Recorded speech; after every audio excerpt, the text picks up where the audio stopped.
I'm really delighted to be here with Dr. Bradley McDaniels to talk about demoralization and hope in Parkinson's. Dr. McDaniels has published a lot on these subjects and other aspects of well-being in Parkinson's, and I'm really just so glad that he's joining us. This webinar is sponsored by Amneal and MERS Therapeutics, and we're just delighted and grateful and so appreciative of all the work they do for the Parkinson's community, including their support of this webinar.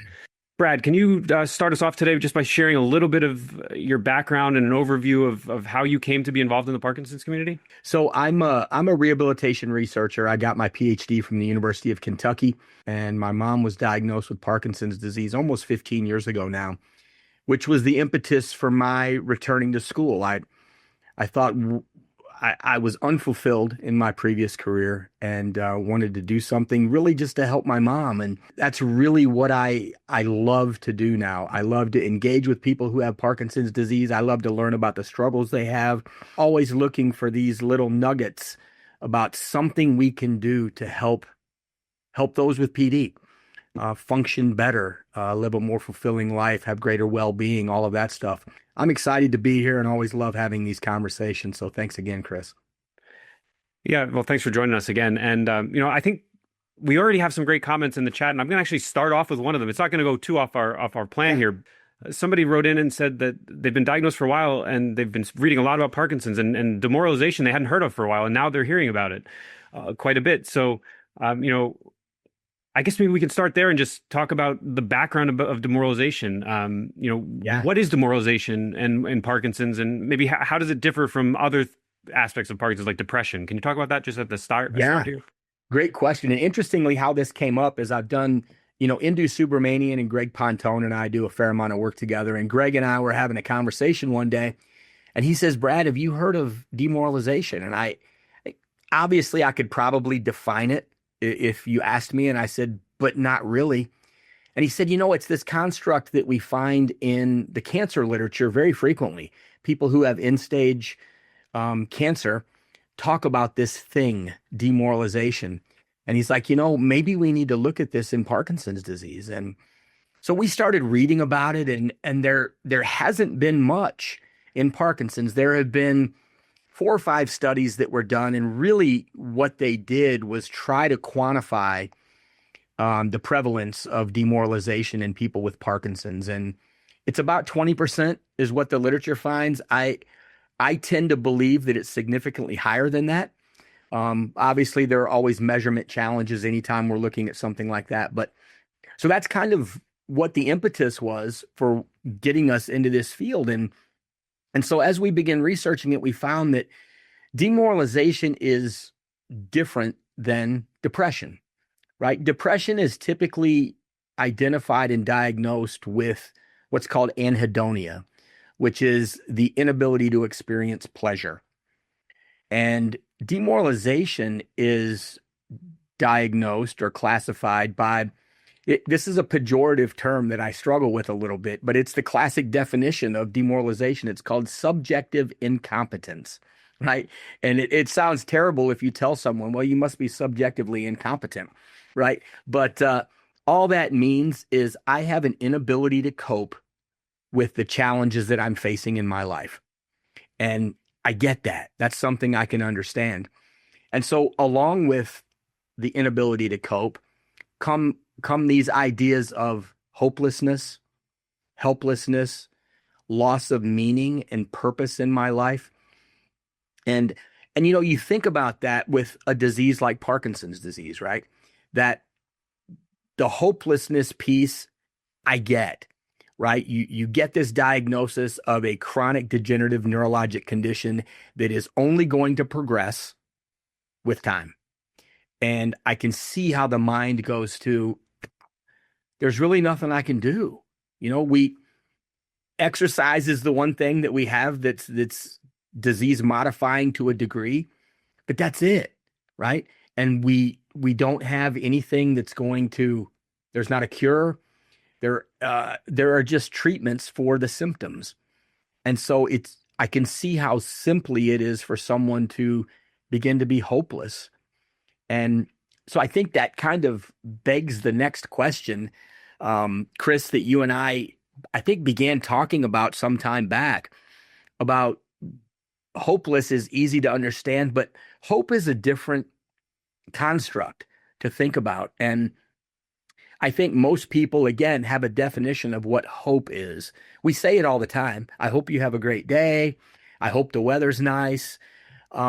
Really, what that is, rather than hope, is a wish, right?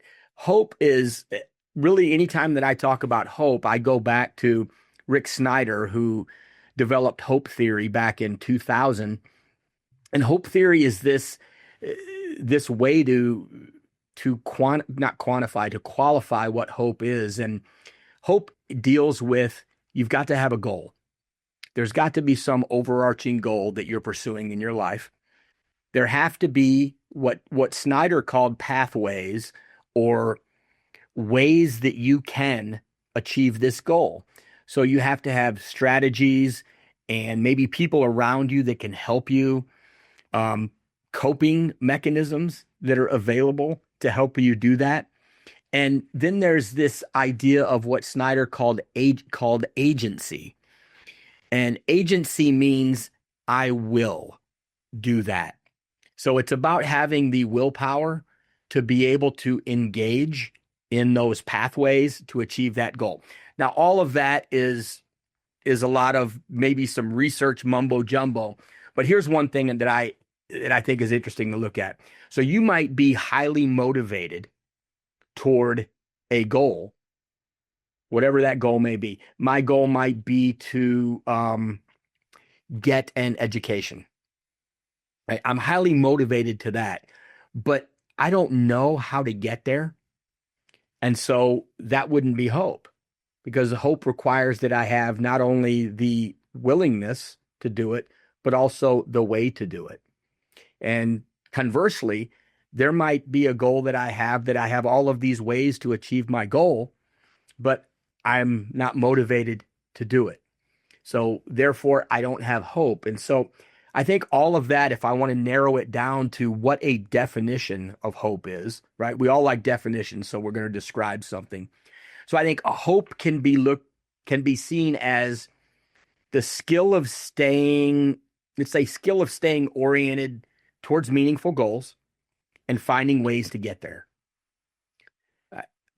As you were, can I ask you to sort of dig in a little bit to this? Absolutely.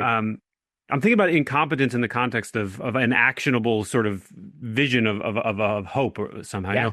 I'm imagining if I try to go to exercise and my dose doesn't hit, and now I can't do the thing I had planned to do. Well, that I would feel incompetent in that way. Like I couldn't accomplish the thing I tried to. How does that relate? How do those things intersect? That experience of not failure, but not being able to achieve the thing I was setting out to do circumstantially. How does that intersect with hope in the way you've been?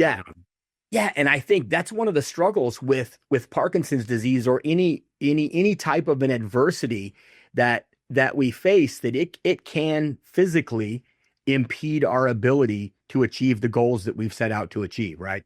And exercise is a great example. Someone who maybe has a goal of mountain climbing, right? And you get to a diagnosis of Parkinson's disease, and all of a sudden that ability to do that is dramatically changed. And so I think that's one of the challenges that any of us face when we're confronted with a change in life that's dramatic.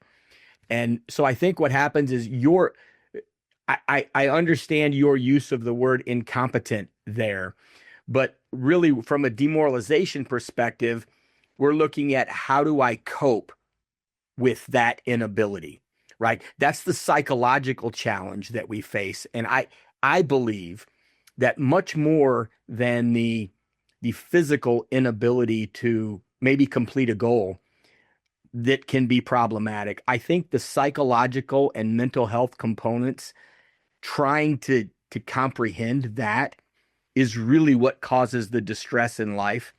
And that's what leads us to these feelings of hopelessness. What am I going to do? How am I going to find maybe another goal? Maybe how am I going to find a new way to achieve that goal?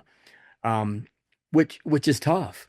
I'm actually glad you put it in that context because that is actually, I think, how a lot of people get, regardless of if it's Parkinson's that's causing a Yeah. challenge in this way.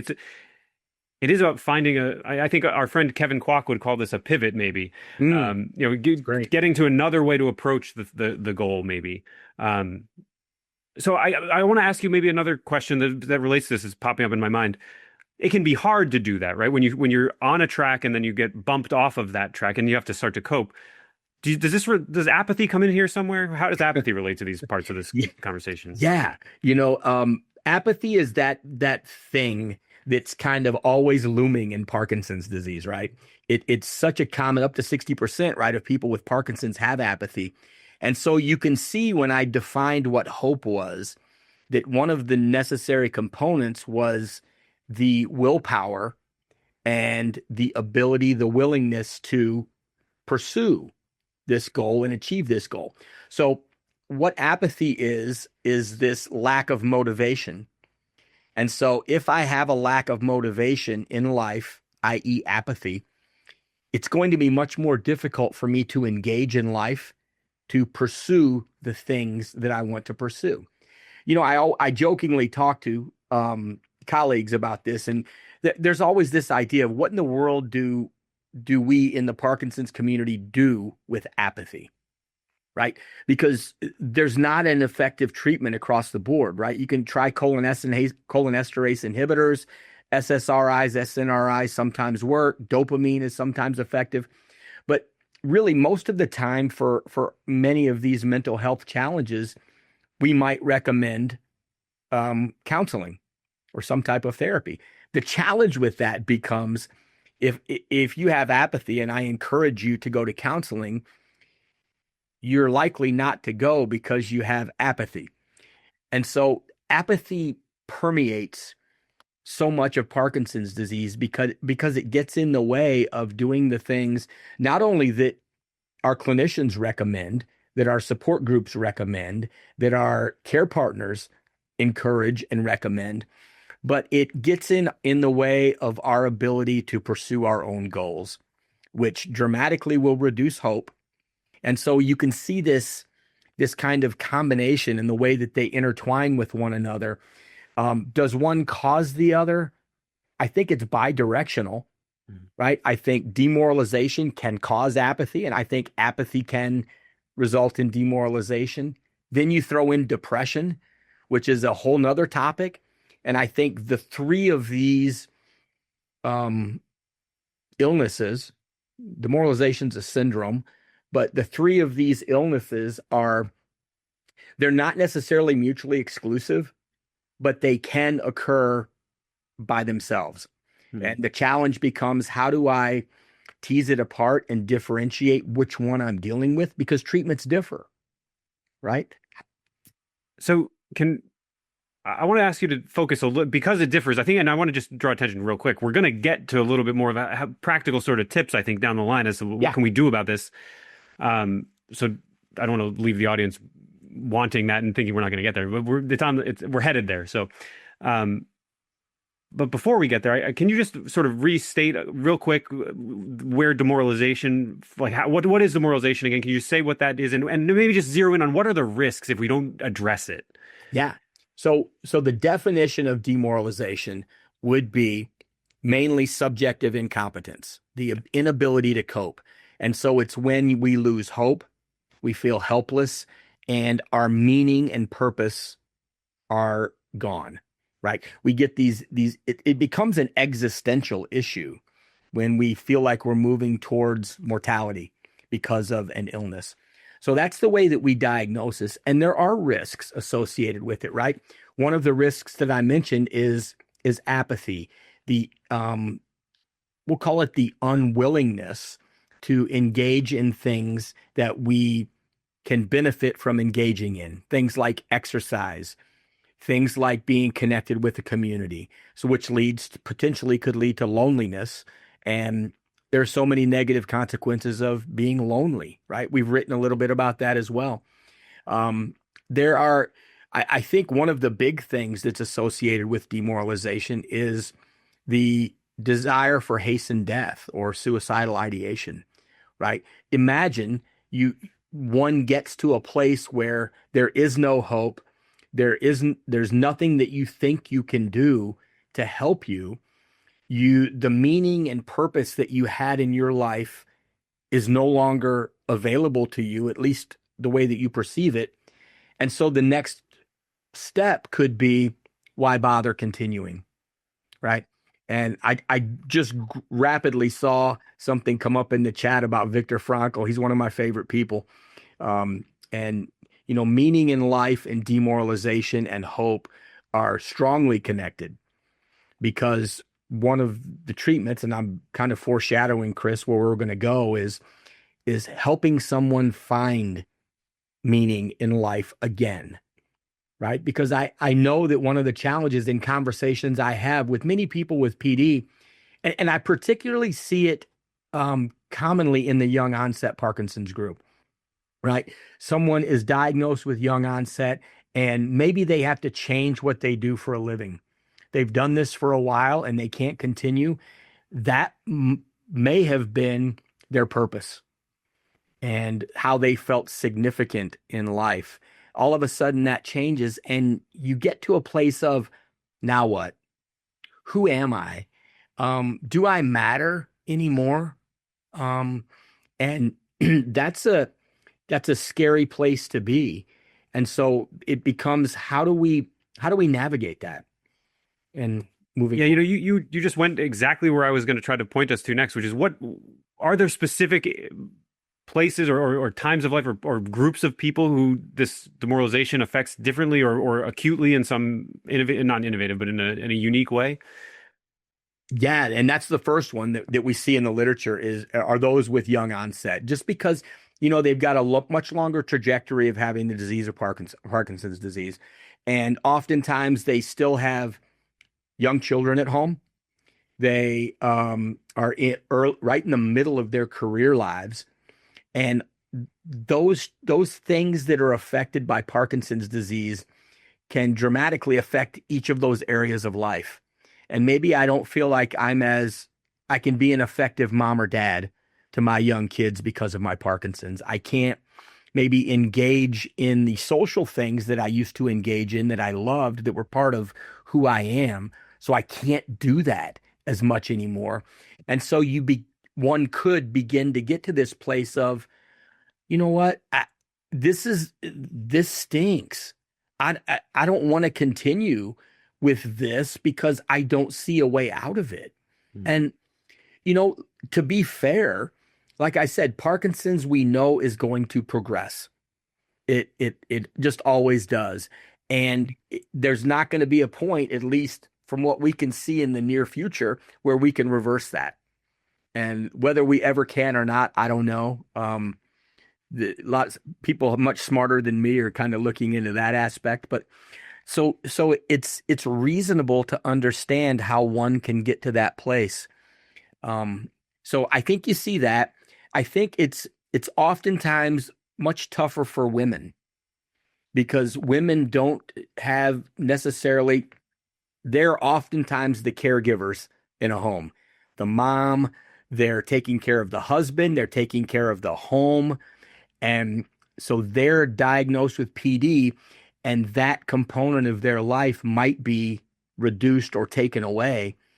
And they don't oftentimes have as much of the people around them in the home to support them that a man does. And so, and I think that just as an aside, it creates another thought that, we've been working on trying to dig in a little bit more to the specific challenges that women are facing with Parkinson's disease. That's very understudied, and they have unique needs. And so I think those two areas are specifically high in demoralization. Yeah, thanks. I want to talk about care partners too for a second, if we can. But before we get there, I want to note that we had a question in the comment in the chat about how this whole topic just relates to aging generally, and I think that's, on the one hand, the older population, the older you get, the more likely you are to develop Parkinson's, right? So that's one thing to draw attention to that points to the idea that aging is related to demoralization if Parkinson's is related to demoralization, right? But how does it actually work? Do we have any information about do non-Parkinson's people that don't have Parkinson's experience demoralization as they age? Do we know about that? Absolutely. I don't think that I've seen any research that specifically says that aging is more related to demoralization just in and of itself. But I think, as you mentioned, one of the things is as we age, we're much more apt to have physical impairments, right? So disability is often associated with age. If we live long enough, we're all going to have some sort of a disability in our lives. So that's a common thing to think about. But even just as, it's related to aging, but in retirement years, right? You get to a point, you've worked in a career for 40 years, and now all of a sudden you can't do that anymore. And I always think that, remember, what's the first thing that when we meet someone that we ask? We say, what do you do? And so you've been an airline pilot or a doctor or a construction worker, whatever it may be, for your whole life, and that was your identity. And now someone meets you and they ask you what you do, and you go, how do I respond to that? And you can begin to feel hopeless, that my life as I knew it's not the same anymore. And what am I going to do to find meaning?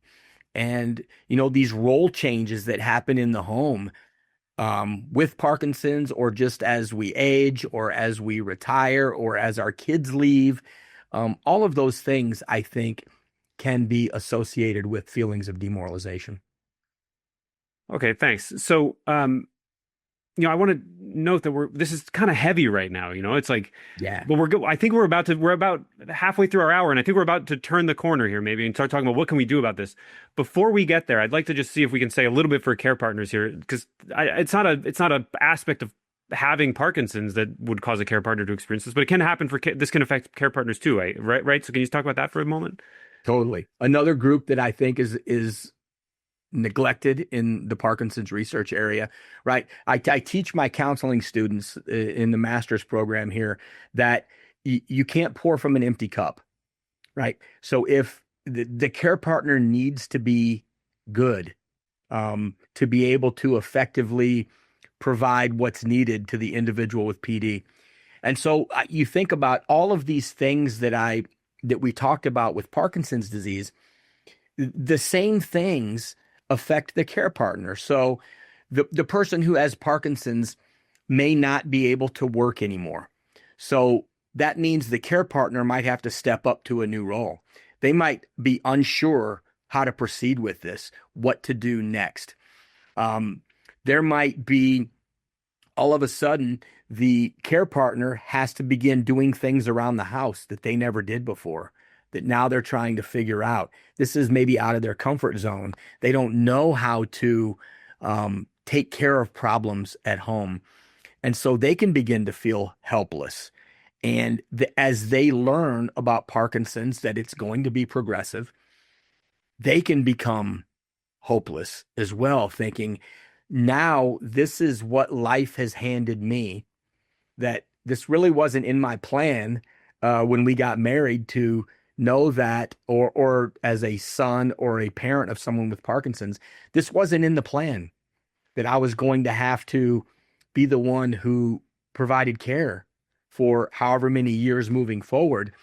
And so there can be that meaning change, right? That we talked about, the same thing with the person who's diagnosed. So it's again, and I think they can interact and affect one another, because when we're interacting with people and we are in relationship, we are affected by how the other feels and the experiences that they're having. So it's just, I believe it's just as tough for the care partner as it is. And, as an aside, one of the things that I think about is when I mentioned that care partners are neglected often, I can remember talking to my dad along the way. I think my mom's maybe on her fourth or fifth doc now, movement disorder doc. And I remember asking my dad, I said, hey, have any of the doctors that you've seen ever asked how you're doing? And he said, no. And I found that interesting, right? That I get it that they're there to take care of my mom, but the importance of the care partner is so critical to just at least acknowledge what they're involved in. So it's tough. Yeah. Well, thanks for addressing that, and I think it's important to acknowledge, and For sure. I think we can start to turn towards these the sort of what do we do here with given what we just learned now, and I guess maybe we can, if you can, as we go into that part of this conversation, if there is a difference between an approach somebody might take if they're in one of these sort of I don't know about more impacted, but just the particular groups, if there is a difference in the way you might approach it, maybe we can draw that out if it's appropriate. Um, I want to note one other thing as we go.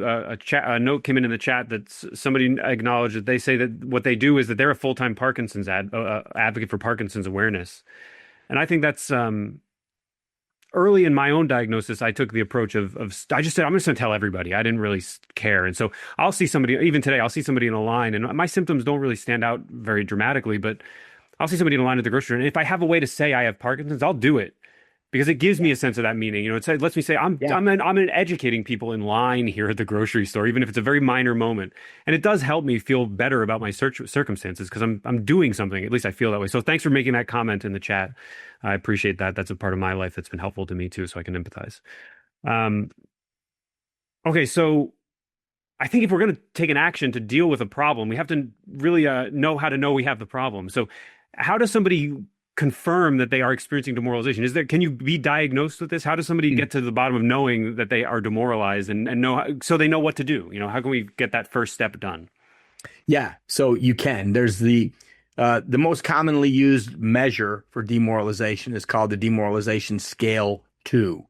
It's the second version. It's been validated. It's a little better validated now than it used to be. But it's a 16 item measure that clinicians can use to determine demoralization and really to differentiate demoralization from depression. That's that's probably the best way to go. There's not been really much research looking at what's the best way to make sure that we know what we're dealing with.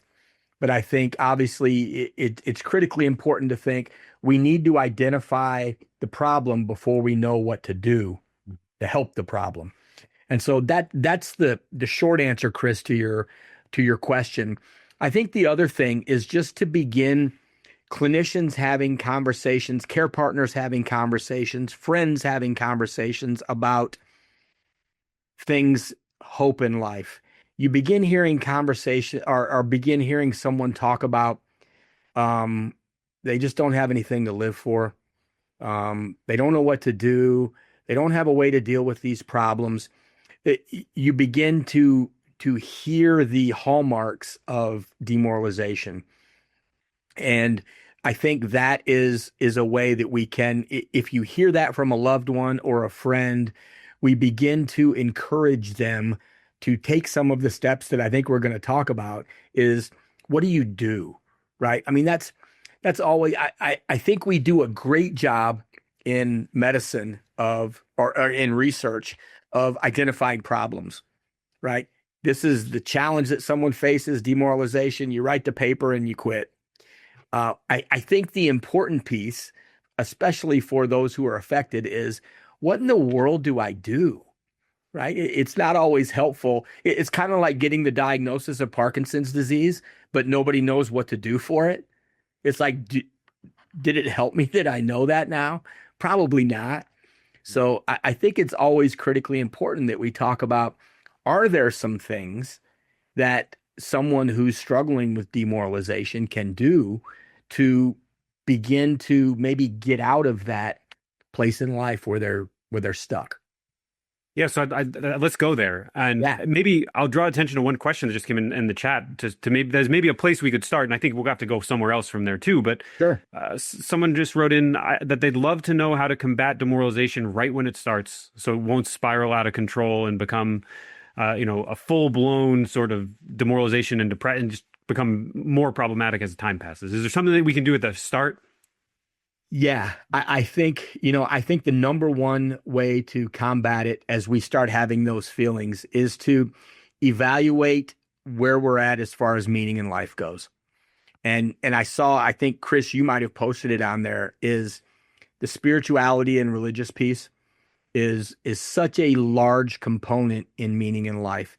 If we look at all of the meaning in life literature that's out there, there are a variety of ways that we can find meaning. We can find meaning in nature. We can find meaning with our work. We can find meaning with leisure activities, right?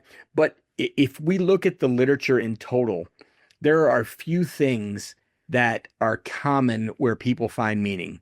The number one area where people find meaning and purpose is spirituality, some type of a connection with with a higher power that you deem to be important.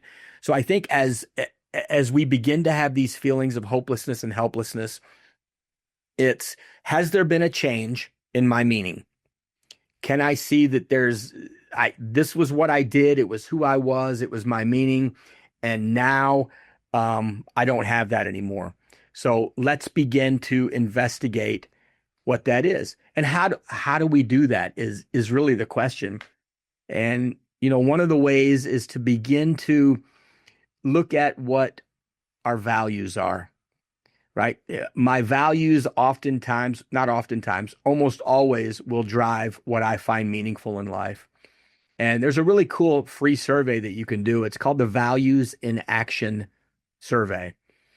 And you can go online and you can do it, and you answer a bunch of questions, and it will give you a sheet that will tell you what are the things you hold dear.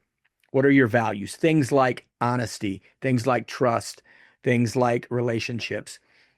And so the reason that we would do that is you find out what are the things that you value, and then you figure out how can you do things in your day that support those values, right?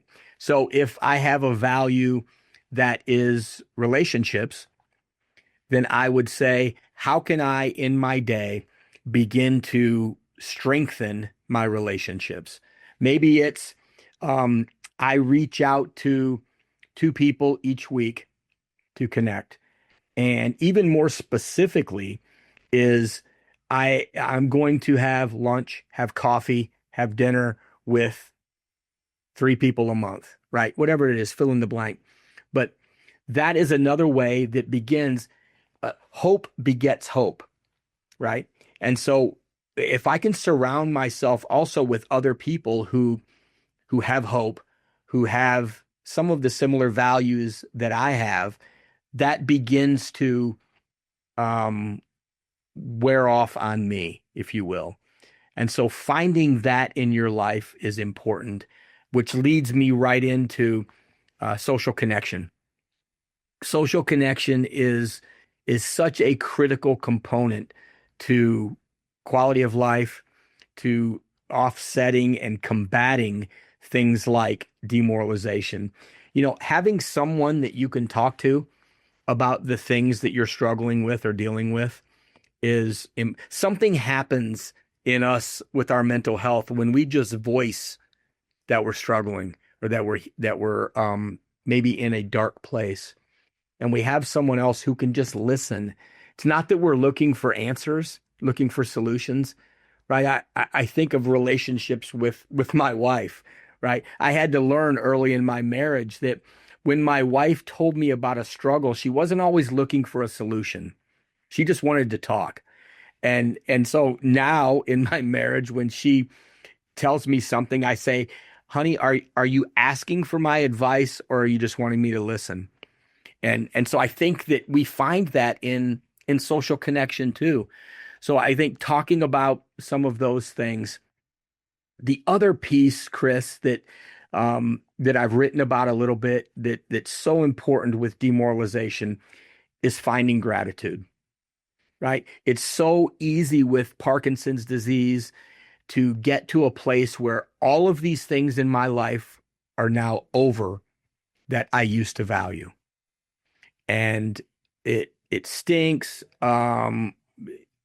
there are all these physical symptoms that I'm struggling with, mental health, cognitive challenges, and we can very easily forget what are the things that we still have to be grateful for.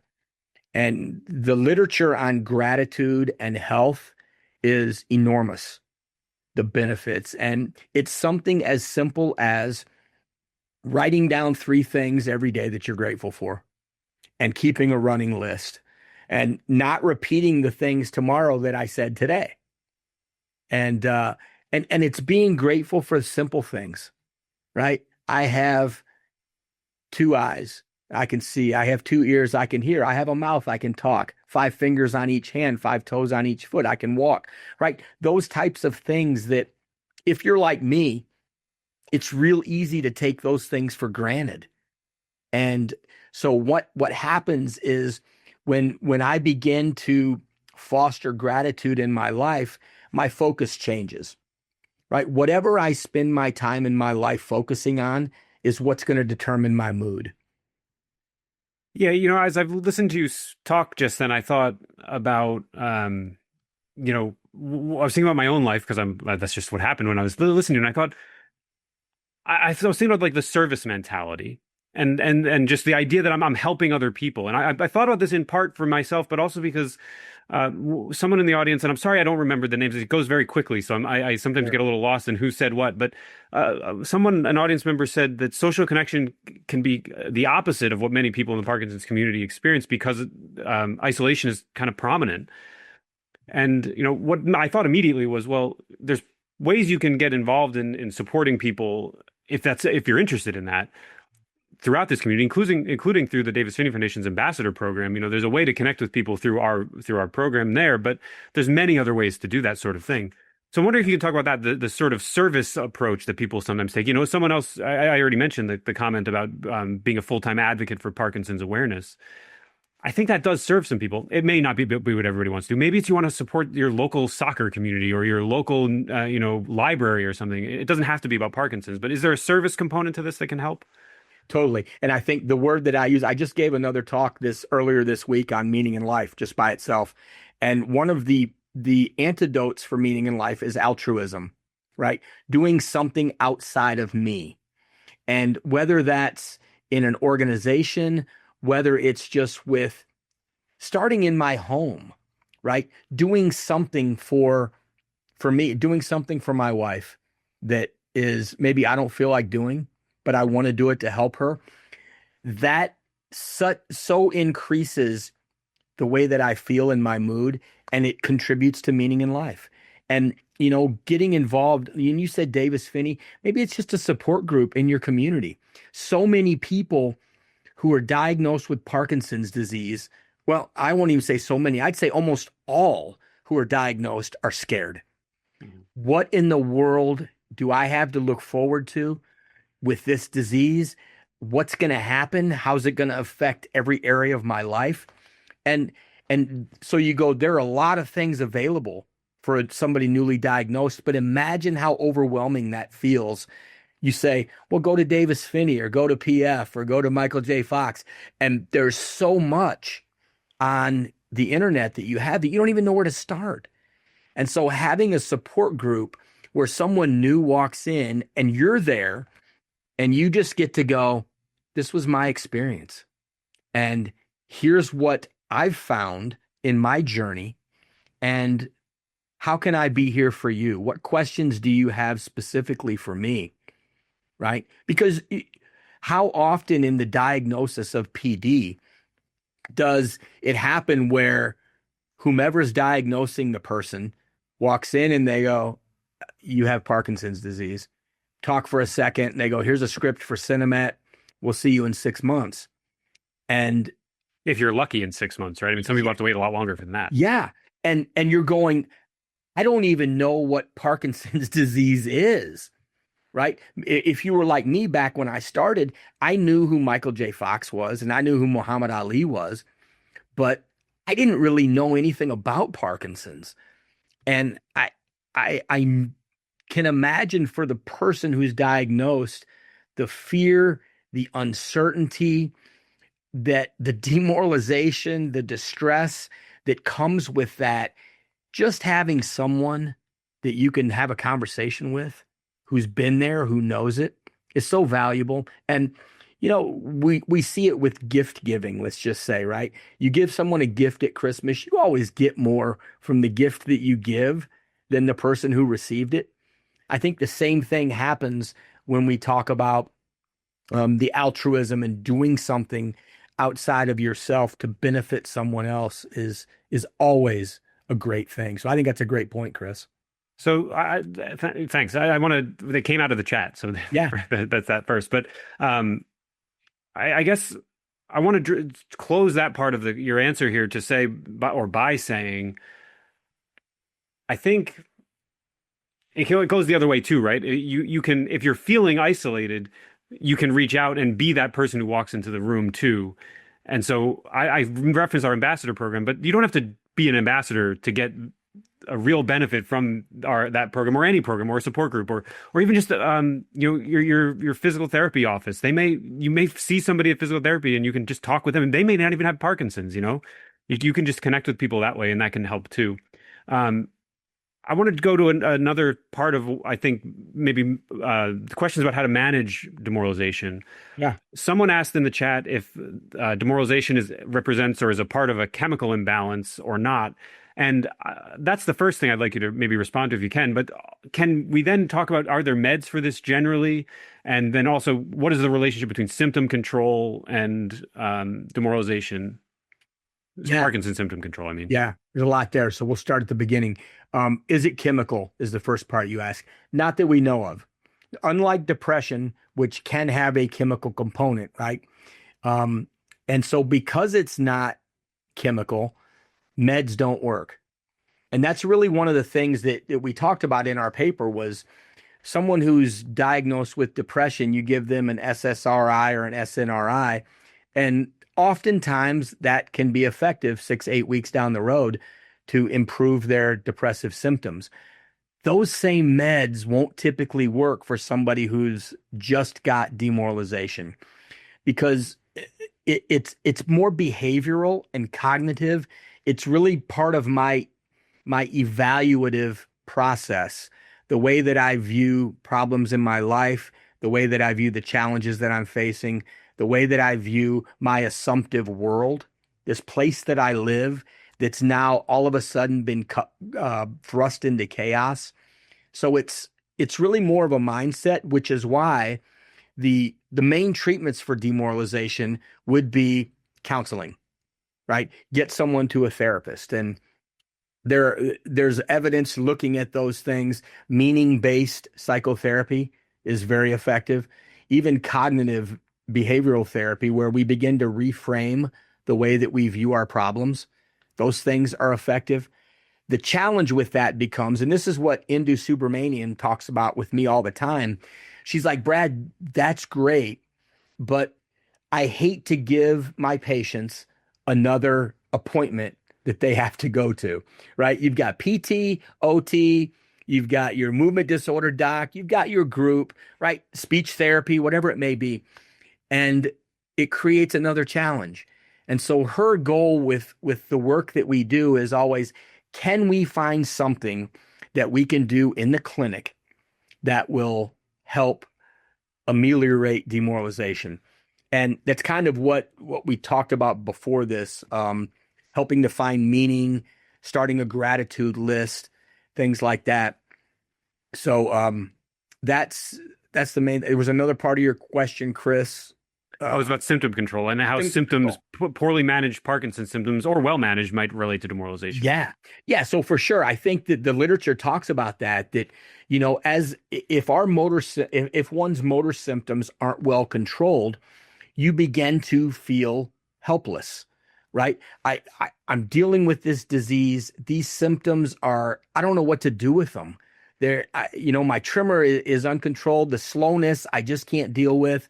My gait abnormalities are out of control. I feel like I'm gonna fall, or I have fallen regularly. And so again, that can lead to feelings of no hope, feelings of helpless. I don't know what to do. And so we find that if clinicians can make sure that they're doing all they can do to help the individual manage symptoms the best that they can, we'll see less demoralization. The other part of that is some of the onus, right, is on the person who has Parkinson's, right? Are we engaging with exercise? Things that we need to do that we know can help symptom management along the way. What about diet? Things like that. Am I eating a balanced diet? Whether it's a Mediterranean diet, right? We've got some data that looks at the Mediterranean diet and the benefits that it might have. What about sleep? One of the things that we forget that how much sleep regulation can affect the way that we feel, whether the hopeless feeling of chronic fatigue. All the time, I'm tired, I have no energy, I just can't engage. And so ensuring that we have that. And then the piece that we've talked about 4 or 5 times already now is the social connection piece. So I think that, yes, we've got to make sure we manage symptoms the best that we can. So you just mentioned social connection again, and somebody noted in the chat a question that I think for me, it personally helps my symptoms. It helps all of my everything in my life to have my dog. And so the question was asked, can you comment on the usefulness of having or caring for pets, animals in decreasing demoralization? Yeah, I think that I can't speak to that specifically in PD because I've not seen anything done on that. I think in general, what we know is the mental health benefits of animals in the home is very solid, right? How often do we see these? You see commercials on TV of the therapy dogs going into a hospital, right? Talking with patients who are in the hospital, and it improves mood. So as mood improves and I begin to feel better about things that are happening in my life, I would suspect that demoralization would also improve as a result of that. It can give you something to look forward to every day, right? Probably something to be grateful for. So it ties right into the gratitude list piece and having a grateful heart because you've got this friend in your home that you can care for. There's the altruistic piece. You're doing something for something else rather than yourself. So I think it checks a lot of the boxes. I think it's an interesting question that certainly could be deserving of some research. So yeah, certainly one thing that's clear for me in my own life, and I think anybody that has a dog that they have to walk would agree, it gets you out of the house, right? And so Yeah. I would say that that's my clear benefit from having that part of my life. So can we look at maybe, is there a different way to approach managing demoralization for any of the groups you referenced before, whether it be a group of for a young person, women who are dealing with demoralization, or care partners, for example? No, I don't think so. I've not seen anything that would indicate that we have to approach it differently, because at the end of the day, the problem becomes, I don't know how to cope with the challenges that I have. So learning coping strategies is another thing that I haven't even talked about yet. Things like one of the great coping strategies that's very simple to do is just mindfulness. And, mindfulness gets a lot of crazy press because, is it meditation and is it this spiritual thing that you have to do? All mindfulness is learning to become aware of the present moment, not focusing on what I used to be, not focusing on what I can't do anymore in the future, but just what I have in the here and now. And so I think that's a piece to that. Coping strategies, again, social connection is a coping strategy. Support groups is a coping strategy. Exercise can be a coping strategy, right? The question that typically comes up when I talk about this is, what about something like alcohol, right? Is it a coping strategy? I think the challenge with that is it is until it's not, because it could certainly lead to things. But anything that you can incorporate into your life that helps you adaptively deal with the challenges that you're facing is a beneficial coping strategy. And so thinking about your own life and thinking about what are the things that I do when I'm struggling, when I don't feel like I have hope in my life? Maybe it's reading a book, the whole spiritual piece, right? That's another component that we commonly see as an effective coping strategy. But I think dealing with that, identifying some of those strategies is certainly worthwhile and beneficial. And you get that right from friends in a support group, right? I could go, Chris, how is it that you've dealt with the struggles that you faced? And you can share those with me. And maybe I go, you know what? I never thought of that. I'm going to give that a try.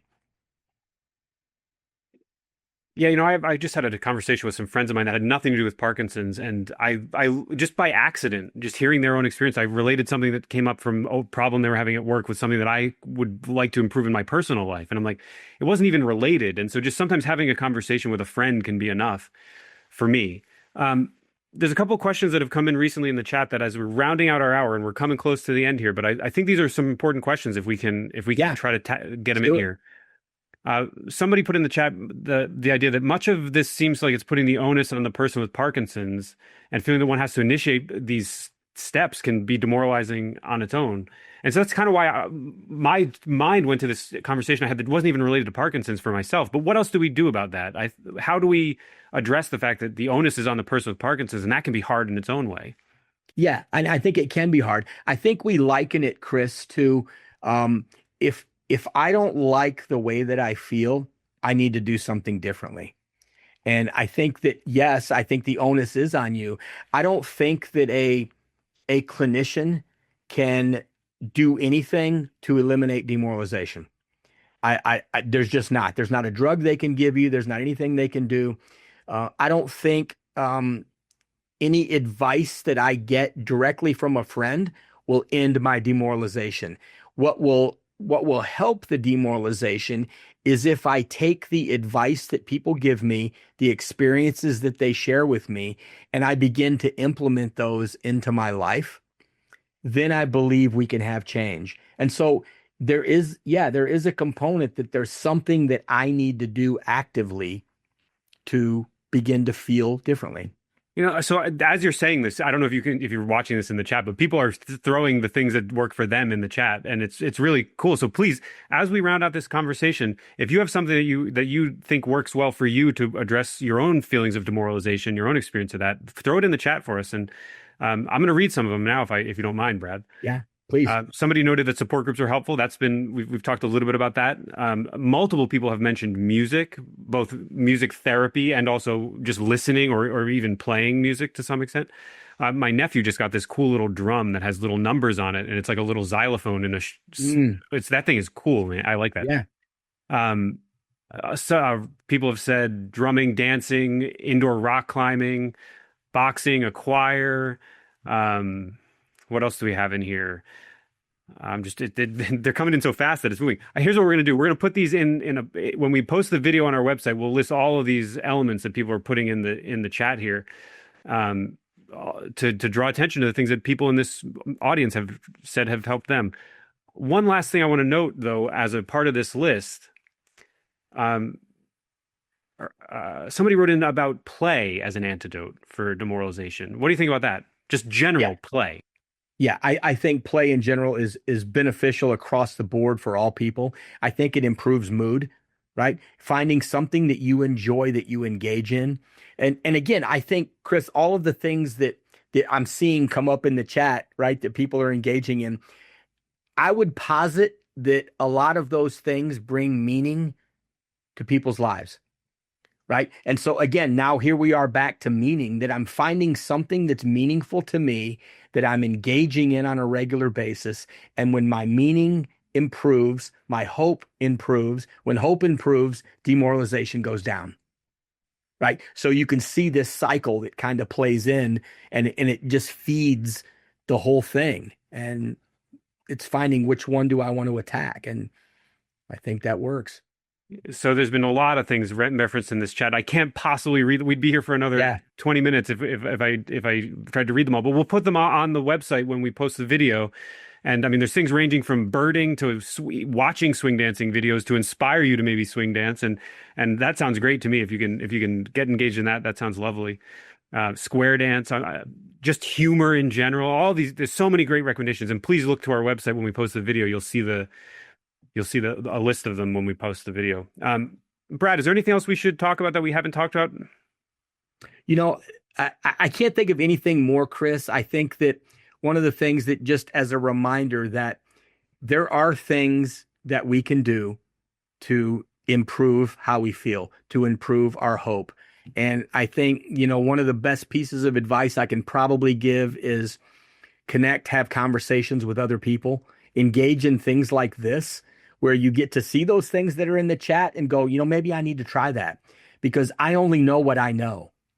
And I don't know what to do differently until someone offers me something new to try. So engage, ask questions, and find those people who are doing things and that you admire, that you want to maybe feel like they seemingly feel, and begin doing some of those things. Great. Well, thanks for that broad overarching advice about how to approach this problem. And I will add this to your comment there, Brad.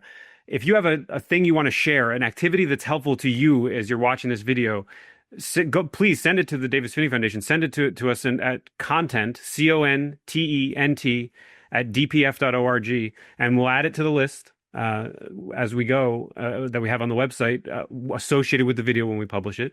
But also, if you need some help, if you need a connection, reach out to us. We have our ambassador program and a great group of people with all sorts of interests. So please don't hesitate to reach out. If you're feeling like you need somebody to talk with, reach out to the Davis Phinney Foundation, CONTENT, at dpf.org, and we'll help you as much as we possibly can. Brad, thank you so much for being here today and for sharing your expertise and what you've learned about demoralization through your research. And I hope we can connect again sometime soon. My pleasure. Thanks for the invite.